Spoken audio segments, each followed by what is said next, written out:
atas. Kerana kita tadi dah jumpa sama Upin.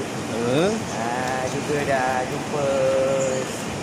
Tadi sempat ke kedai Main. Ya. Nak cari Dan goreng. titip salam orang Indonesia. Sudah.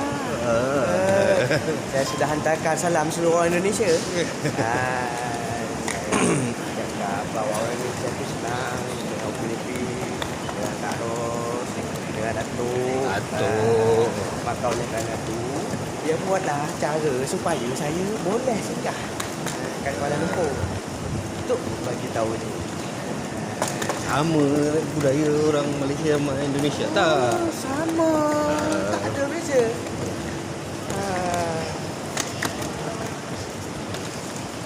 Okey.